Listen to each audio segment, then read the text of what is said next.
Hi there. This time I'd like to talk a little bit about corporations.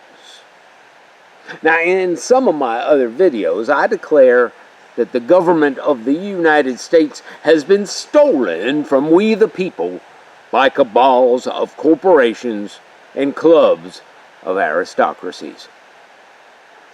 So, if corporations are our mortal enemies, we ought to know something about them. We all think we know what corporations are.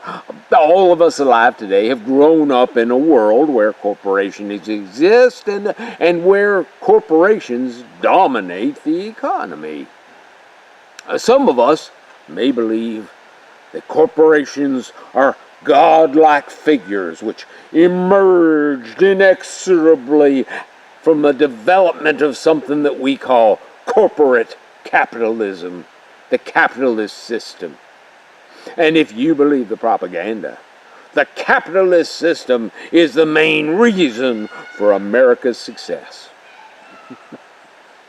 Well, that's all a lie.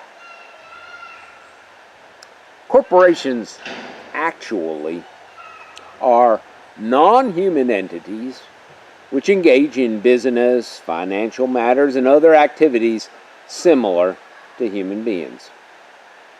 Corporations are not born like human beings. They are formed by lawyers, and this is very important, under state law. They are not born, and they do not have to die. Corporations are, for all practical purposes, immortal.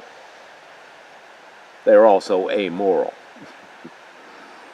Now, since most corporations are designed to engage in business activities, by way of comparison, I'm going to start by describing a human being engaged in business activities, and then we'll just see how that's different from a corporation doing much the same thing.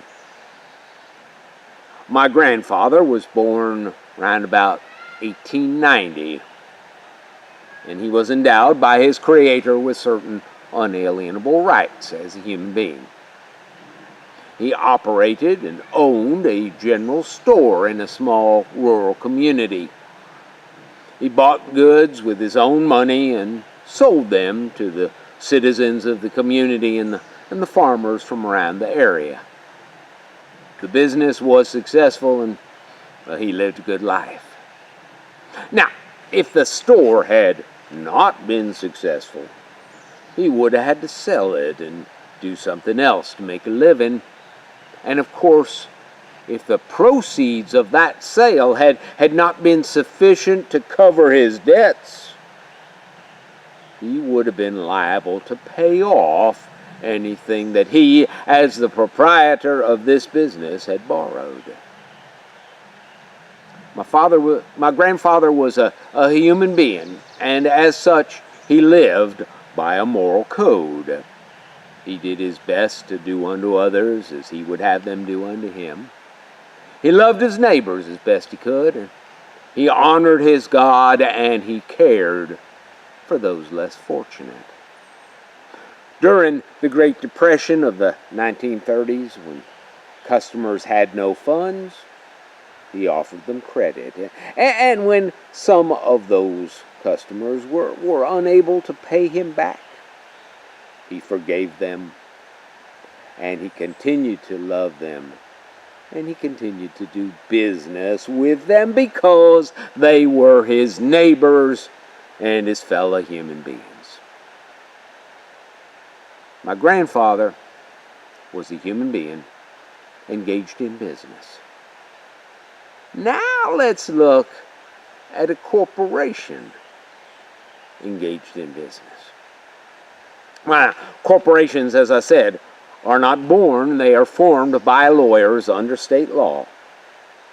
And corporations, not being human, means they do not have human rights, no matter what the Supreme Court of the United States says. But corporations do have privileges. And those privileges, not rights, are specified within the laws and regulations of the state under which the corporation is formed. They are not unalienable rights as those which belong to human beings. And if a corporation is engaged in interstate commerce, the laws of the federal government also apply when determining the privileges and the restrictions on the behavior of any corporation. Now, a corporation gets its money from its shareholders, human beings or other entities which pay for participating in the ownership of the corporation. And if the corporation is successful, the participating owners receive some of the profits, either through dividends or through appreciation in their share in the ownership, the value of which goes up and which is fungible. They can sell it to other entities at any time. But if the corporation's business enterprise is not successful, these participating owners, unlike my grandfather, are not liable for its debts. They simply walk away and creditors are unpaid. Corporations do not have the capacity to love their children or their neighbors. And being not only amoral, but immortal, they do not fear death.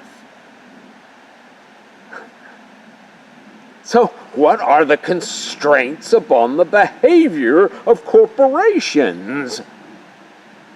Well, they are creatures of state law, and most are also subject to federal law. So governments have the power to determine how corporations will behave in the world.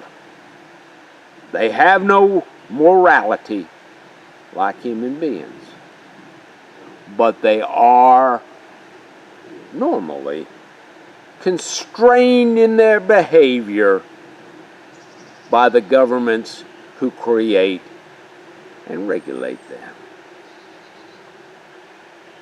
They are, the governments are the creators of the corporations and have complete control over the rules by which those corporations operate, both the internal rules of the corporation, the bylaws of the corporation, and the external rules, the economic environment in which the corporation functions. Now, corporations are not intrinsically evil. They are, as I mentioned, amoral. They have no morality. In place of morality, their creators, state and federal government, have the power to completely control their behavior through laws and regulations.